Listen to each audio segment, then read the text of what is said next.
everyone, welcome back to Taking Back Monday. I am so excited that you decided to say goodbye to the Sunday Scaries and hello to a much more meaningful future of work.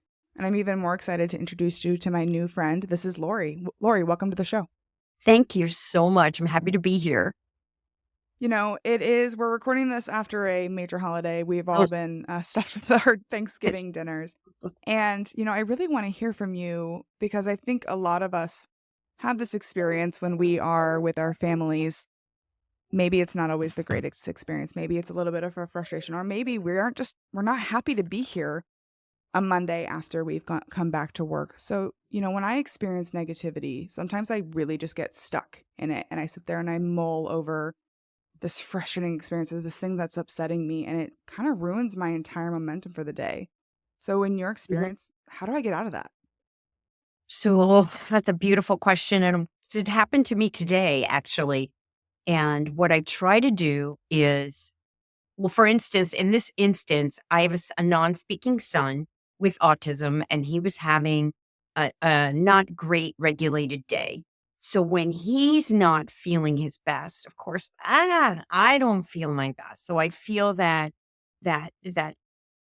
weight in my heart, in my chest, and that just sinking feeling, and your stomach hurts. You're just like, "Ugh," and I mean, other things may set people off in that same way. So I say, "Okay, all right, um, acknowledge it.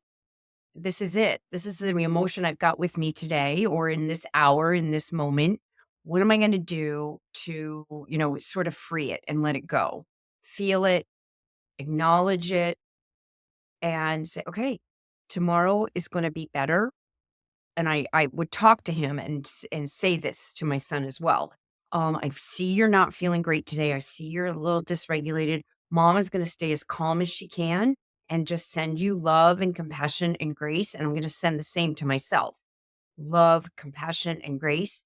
Then I'm going to go. And he wanted to go walk. I'm like, okay. So Tim took him out for his walk. I said, get out in nature and walk. So I have a list on my website of 10 things, maybe it's 20 at this point, of 3-minute things just to sort of shift your energy and just to get it passed through you. The thing is, you don't want to stuff it down. You want to feel it. You want to understand it. You want to acknowledge it that you're having kind of a snarky day. And usually you know why. So we're like, okay, so I'm going to go walk. I'm going to go walk for 30 minutes outside in nature and just breathe and listen to music. I'm going to put some fabulous dance music on in my kitchen and dance for 3 or 4 minutes. I'm going to call a friend that always makes me laugh and we reminisce and laugh and it's so much fun and brings joy. So I've listed several of those things on my website and one of my blogs, and I do the same thing. Like, okay, and I guess the one thing I would recommend not doing is don't beat yourself up over it. We're all human. We all feel things. We feel things for different reasons. And I can imagine that this morning people woke up and were like, oh my gosh, I didn't look at my emails for 5 days and look at this inbox, right? Or this project that didn't get in. Oh, I didn't send in this order yet. Oh, I didn't invoice them. And I can imagine that was a lot today. What I did this morning was I said, okay, here's my I am statement for the day. I am productive. Everything gets done. Everything that needs to get done today will get done. And I am productive. So I did a lot of self-soothing this morning and self-talk this morning on that. So those are some strategies and tips and tricks. I actually even feel better just talking about it right now. So if you have a great friend that you can call and say, all right, you got 3 minutes, this is what happened. I'm mad and I just need to get it out, like we all hopefully have friends or a partner or someone we can talk to or our dog for crying out loud, whatever, that we could talk to about it as well. It was interesting. I have young kids. So I have he's almost 10 now, which is wild to say, and an almost 6-year-old. And my 6-year-old daughter this morning, she's very nervous about new situations. So like going to kindergarten was very stressful, and going Mhm. to the dance lessons for the first time. And then once she warms up, she's great. But she said to me this morning, she's like, Mom, I am nervous to go back to school. We've been gone from school for so long. I am nervous to go back. And I said, honey, why do you feel that way? And she goes, well, what if my friends don't like me anymore? What if my teacher doesn't like me anymore? And it's Okay. like one of One of those those things where I things where I think think she she was was articulating articulating something something that that kids kids experience experience. that we can't explain as adults. That's specific and unique to kids because they, from the mouths of babes, right? But how many of us had that feeling of like, I'm going to go back and what if it's just as stressful as it was before? And what if I have lost all my momentum for the year and, the timing of this break? What if it wasn't great for my personal growth and my personal success? Wow. Yes. So, wow, that's a lot. And she's a child and she is a well, first of all, A, it's amazing, Alyssa, that she can tell you that. I love that I don't know that I would ever have said that to my mom when I was 6 years old. Hmm. So for her to have the wherewithal and the gumption and the confidence in you that she can express that, that's a beautiful thing. And if it were my daughter, if it was my son, I would say I would acknowledge that and wow, you know what? Sweetie, I bet many kids feel like that today. So that's normal and it happens. But I bet your friends are there and they're going to hug you and see you and be happy. And you're going to be playing with them on the playground later. And it's going to be a wonderful day. So I understand that you could feel that way. But I bet it's just going to be wonderful. Yeah. And the, Yeah. the exciting thing for me was her being able to articulate that emotion of like Mm, nerves as a kindergartner.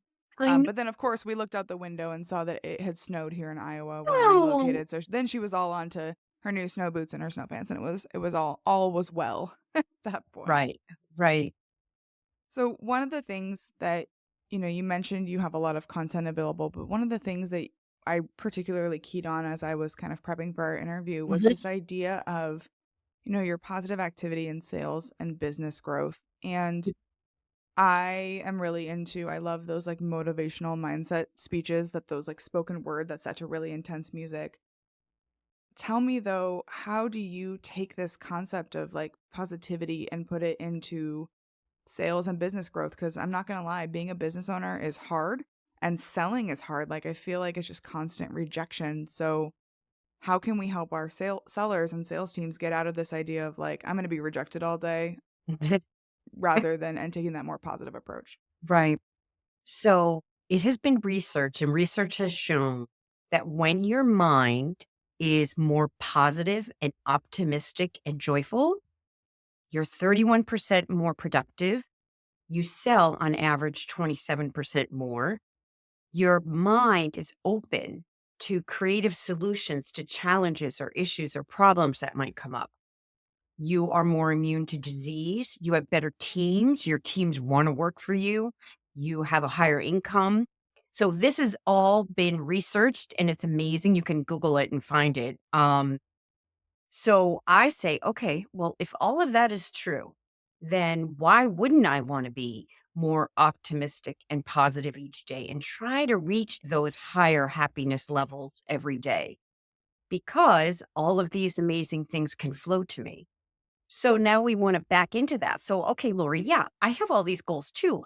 I want to sell. I want to have a robust business. I want this, and this. The way to get those things is to say more light and joyful and airy and more positive and have a more positive mindset. So, how do we keep that positive mindset? And those are the activities I teach that have been research to keep you more positive and optimistic so that all those things can flow to you. So, some of the things I do in the morning are the high five habit. If you haven't read that book by Mel Robbins, it's great. Takes 7 seconds to go into a mirror and look at yourself and give yourself a high five and say something amazing and wonderful to yourself. Um, I write down 3 unique appreciations for the day, something I appreciate that happened in the last 24 hours. A conscious recall. I write down something amazing that happened in the last 24 hours that made me laugh or smile or joyful. So all of those things that you're writing, you're thinking about them, you're remembering them, and your brain doesn't know whether it happened yesterday or is happening right now. So why not fake it and just experience it all over again? Make you feel so much better. Um, and exercise and meditation. I meditate 5 minutes in the morning. I and exercise.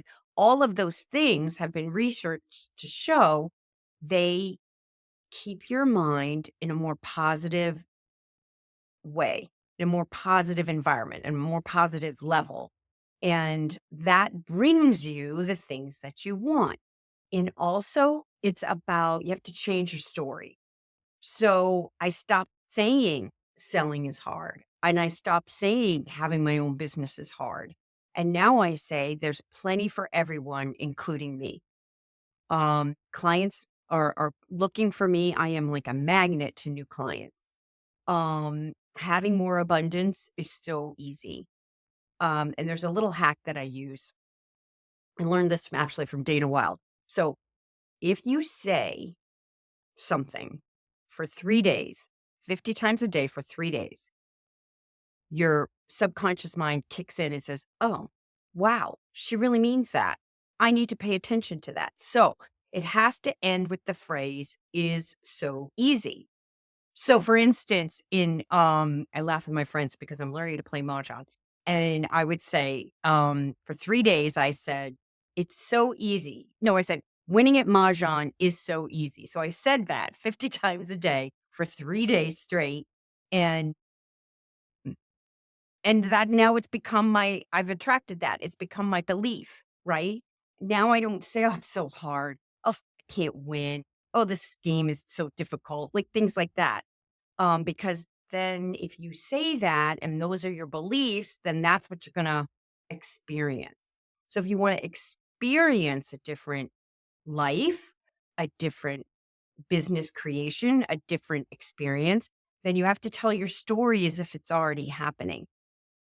And so that, and then anyway, but I love that is so easy hack.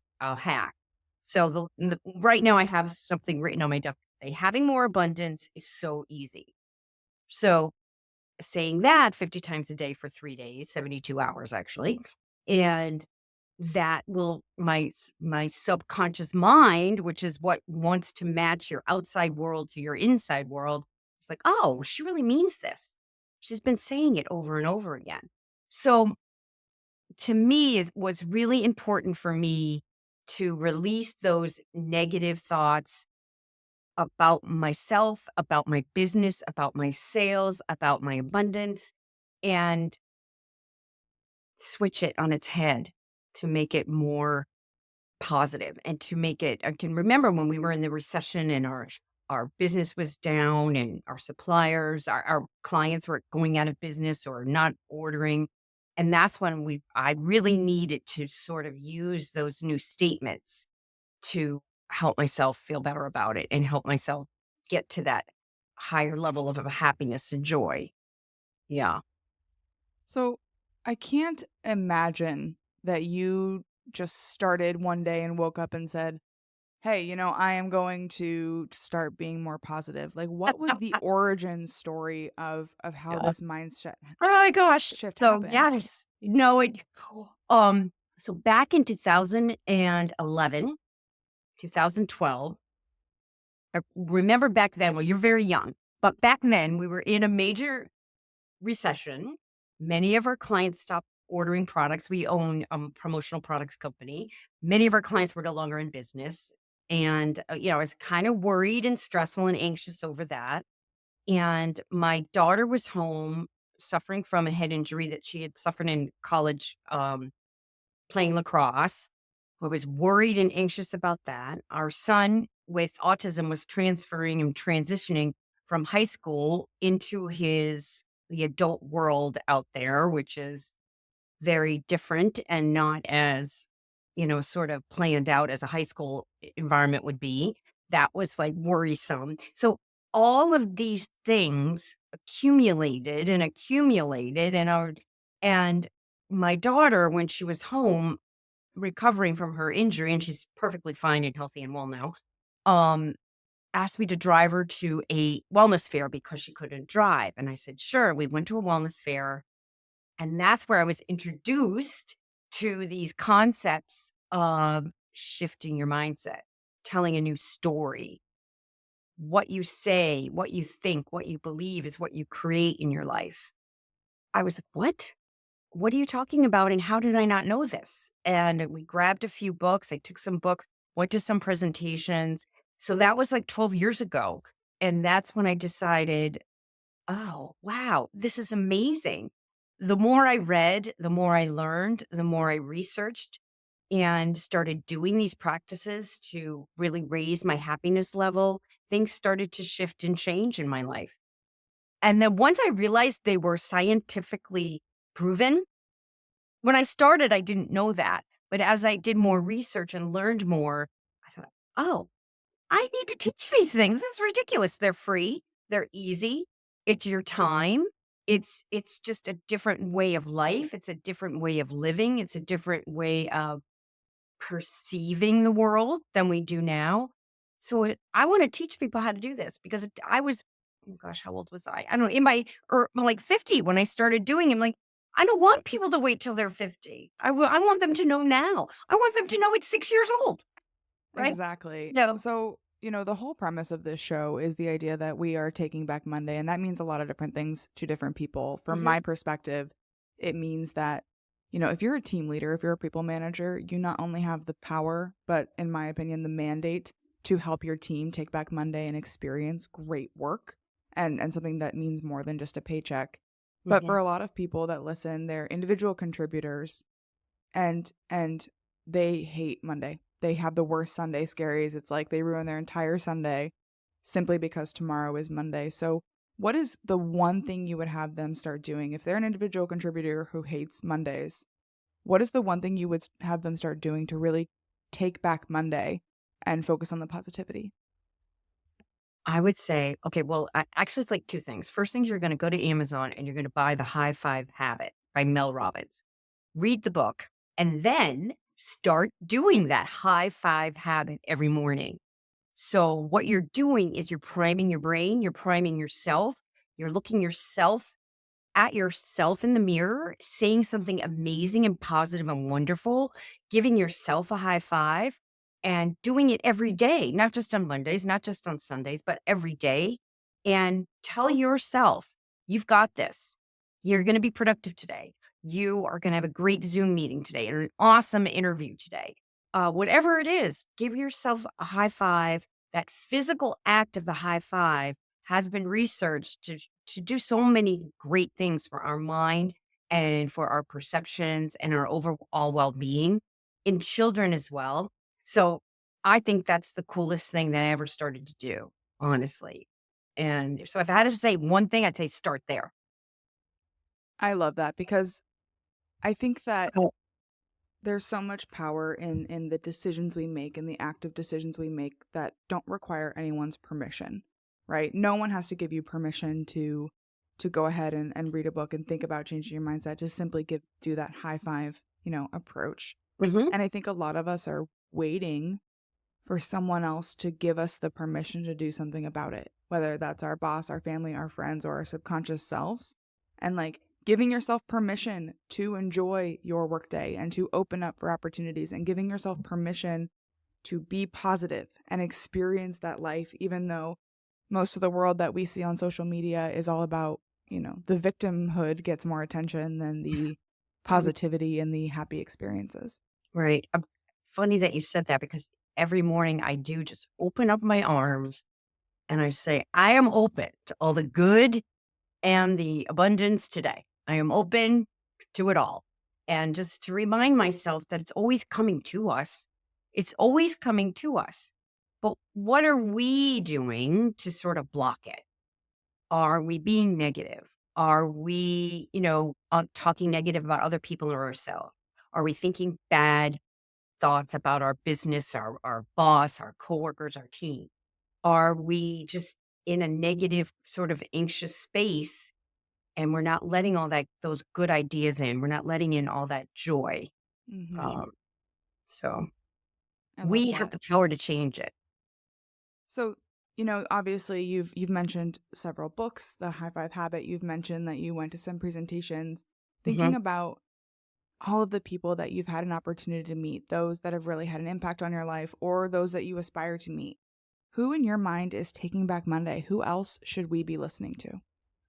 Well, take 12 minutes and 53 seconds of your life and go to YouTube and listen to Sean Achor's TED Talk, Shawn, and his last name is Achor.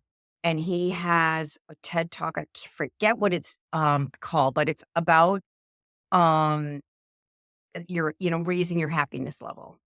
And it's just easy, it's fast, it's flowing, and he talks about these different practices that can help lift you up. And he's written several books about happiness and positivity, and he was a Harvard researcher and researched how being more positive and optimistic has affected people's lives.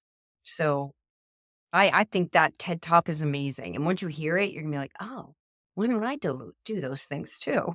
So yeah, and it's the things we talked about, the appreciation practice, the conscious recall, conscious act of kindness, meditation, exercise. There's one other one that I can't remember right now. I think there's six. And those are the six activities that have been scientifically researched to affect your life. So I love Th- him. Though that is great, and we will definitely have to add him to our list of people to check out. Okay. You know, Laurie, if someone is really connected with you and they are wanting to learn more about you, your mission, and what you're up to, Mhm. where can they find you online? Sure. So we're at positiveactivity.net. When you go to our website, you'll see our links to Instagram, YouTube, Facebook, and also on our website are blogs that I've written. You can sign up for workshops or one-on-one mentoring. We also do keynote speaks and speaking, so it's really fun. So I say we because I'm in partnership with my husband, Neil. And when you go out there on positiveactivity.net, he wrote a book called Bar Tips.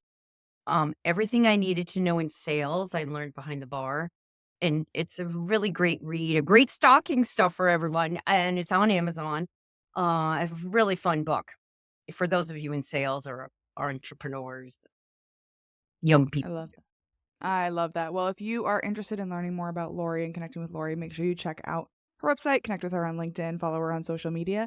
And Laurie, thank you so much for taking back Monday with me. This was a great Oh my conversation. gosh. Thank you, Alyssa. This was great fun. Thanks so much. I love Mondays now. Thanks for joining us on Taking Back Monday, where we say goodbye to the Sunday Scaries and hello to meaningful and fulfilling work. If you enjoyed today's episode, let's connect on LinkedIn. I'd love to hear your thoughts. And if you found value here, share the podcast with your network. Don't forget to like, subscribe, and leave a review. It helps us inspire more leaders to join the movement. Until next time, let's take back Monday.